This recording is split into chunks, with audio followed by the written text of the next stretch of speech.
বড় শ্রীরামের নাম। ওম কৃষ্ণায় বাসুদেবায় হরয়ে পরমাত্মনে নমঃ। প্রণত ক্লেশনাশায় গোবিন্দায় নমো নমঃ। জ্ঞান, যোগ এবং কর্মমার্গে এই কলিযুগে সফলতা প্রাপ্তি সহজে হয় না। আমার মতো সাধারণ জীবের জন্য একটি সহজ সরল উপায় হলো ভগবানের নামকে আশ্রয় গ্রহণ করা। কলি ভগবানের নামকে ভয় করে। তা প্রমাণিত করার জন্য ভগবান শ্রীরাম এক লীলার অবতারণা করেছিলেন, তা রামায়ণে বর্ণিত হয়েছে।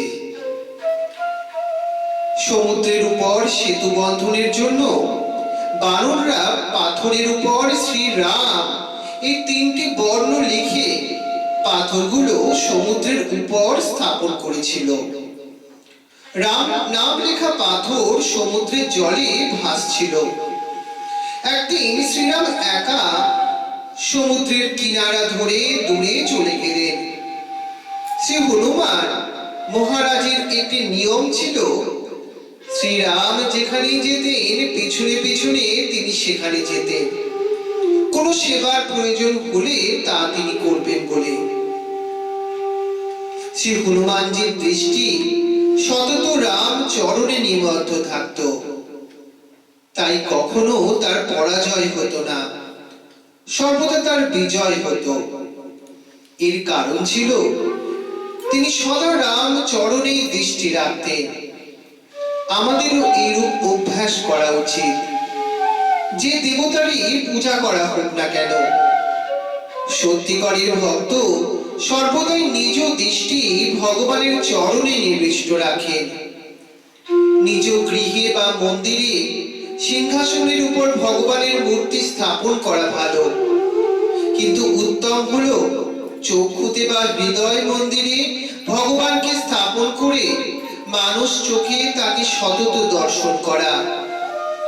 এই স্থিতি লাভের পূর্বে প্রতীকে বা স্থাপিত স্থানে ভগবানকে পুনর দর্শন করা। ভগবানের চরণে যার দৃষ্টি, ভগবানের অসীম শক্তি তার মধ্যে প্রবেশ করে থাকে। জীবের শক্তি সীমিত এবং অল্প, তবু সে ভগবানকে ভুলে গিয়ে নিজ শক্তির ওপর অভিমান ও বিশ্বাস রাখে। পরিণামে জীবনে পরাজিত হয়ে কষ্ট বেদনা প্রাপ্ত হয়। শ্রীরাম সমুদ্রের পাশ ধরে একা অনেক দূর পর্যন্ত চলে গেলেন। একটি পাথর উঠিয়ে সমুদ্রের জলে ফেলে দিলেন এক লীলা সৃষ্টি করার জন্য। পাথরটি জলে ডুবে গেল। এইভাবে দ্বিতীয় এবং তৃতীয়বার একটি পাথর উঠিয়ে হাত থেকে তা সমুদ্রের জলে ফেলে দিলে প্রতিবারই পাথরটি জলে ডুবে গেল। হনুমানজি শ্রীরামের পিছনে দাঁড়িয়ে এই লীলা দর্শন করছিলেন। এবার তিনি করজোড়ে সম্মুখে অগ্রসর হয়ে শ্রীরামকে বললেন, প্রভু, সঠিক কাজই হলো। আমি সৎ সঙ্গে শ্রবণ করেছি যে শ্রীরাম যাকে ধারণ করে তার পতন হয় না, আর শ্রীরাম যাকে ফেলে দেন, ত্যাগ করেন, তার পতন বা ডুবে যাওয়া অনিবার্য। তাই আপনি যে পাথরকে ত্যাগ করেছেন তা অবশ্যই ডুববে, এটাই স্বাভাবিক এবং সঠিক। শ্রীরাম হনুমানজির কথা স্বীকার করে প্রসন্ন হয়ে বললেন, তুমি শুধু শ্রেষ্ঠ বলবানই নও, শ্রেষ্ঠ বুদ্ধিমানও। এইভাবে হনুমানজিকে ভগবান রামচন্দ্রজি শ্রেষ্ঠ বুদ্ধিমান পদবী দান করলেন। মানবের বুদ্ধি স্থূল, স্বল্প এবং অগভীর।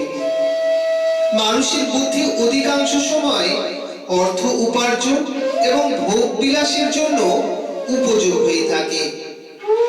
মানুষ মোহ ও ভ্রান্তি বশে মনে করে প্রচুর ভোগ বিলাস করতে পারলে আমি সুখী হয়ে যাব। ওগো মানববৃন্দ, বেশ্যাও সুখ ভোগ বিলাস ভোগ করে থাকে। তুলসীদাস মহারাজ বললেন, তুলসী সৌ চতুরতা রাম চরণ লবলীন, পরধন পরমন হরণী কি বেশ্যা গৌরী প্রবীণা। হনুমানজি মহারাজ বললেন, প্রভু সত্য এই যে আপনার নামের মধ্যে যে শক্তি রয়েছে সেই শক্তি আপনার হাতেও নেই। শ্রীরামের চেয়ে বড় শ্রীরামের নাম। শ্রীরাম শ্রীকৃষ্ণ যখন অবতার রূপে আবির্ভূত হয়েছিলেন, তার প্রত্যক্ষ দর্শন ও কৃপায় অনেক জীব উদ্ধার লাভ করেন, সত্য বটে। আর বর্তমান সময়ে আজও অগণিত সাধক সেই ভগবান শ্রীরাম ও শ্রীকৃষ্ণের প্রত্যক্ষ দর্শন লাভ না করলেও শুধুমাত্র ভগবানের নামের আশ্রয় গ্রহণ করে নিজ জীবনে পরম কল্যাণ সাধন করে যাচ্ছেন। তাই শ্রদ্ধা, ভক্তি ও প্রেমের সঙ্গে ভগবানের নাম জপ করুন, শ্বাসে শ্বাসে নাম জপ করুন। সাধারণত 1 ঘন্টায় 900 বার, 24 ঘন্টায় 21,600 বার শ্বাস প্রবাহিত হয়ে থাকে। প্রত্যেক শ্বাসে ভগবানের নাম জপ হওয়া যায়। নিদ্রায় অনেক শ্বাসই তো ব্যর্থ, নষ্ট হয়ে যায়। ব্যবহারিক কাজকর্মের সময় ভগবত বিস্মৃতিতেও বৃথা শ্বাস ব্যয় হয়ে যায়। তাই অন্তত 6 মাস নিয়ম করে রোজ স্থির আসনে বসে শান্তির সঙ্গে 21,600 বার জপ করুন। দেখুন, আপনার অন্তরাত্মাই বলবে আপনার মন কতটা শুদ্ধ আর প্রসন্ন হয়েছে, কত শান্তি পাচ্ছেন। পাপ এবং মন্দ ভাবনা কত কম হয়ে গেছে। জপ করলে জীবন সংযমিত এবং সংশোধিত হয়, অশুদ্ধ মন শুদ্ধ হয়। অনেক দান দক্ষিণা করলে মন শুদ্ধ হবে তা নয়, দানে পুণ্য হয়। যজ্ঞ তীর্থযাত্রা করলেও পুণ্য বৃদ্ধি হয়। পুণ্য বৃদ্ধি হলে সুখ প্রাপ্তি হয়। পুণ্য বৃদ্ধি হলে কখনো কারো অভিমান বৃদ্ধি পায়। যজ্ঞ, দান এবং তীর্থযাত্রা করা ভালো।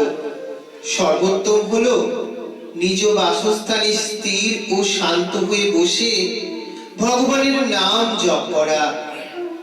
নিয়ম করে প্রতিদিন মাত্র 21,600 বার 6 মাস ধরে জপ করলে এর শুভ ফল আপনি নিজেই অনুভব করতে পারবেন।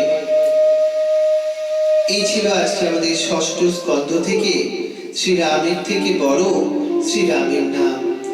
ওম এতৎ কর্মফলং শ্রীরাম কৃষ্ণায় অর্পণমস্তু।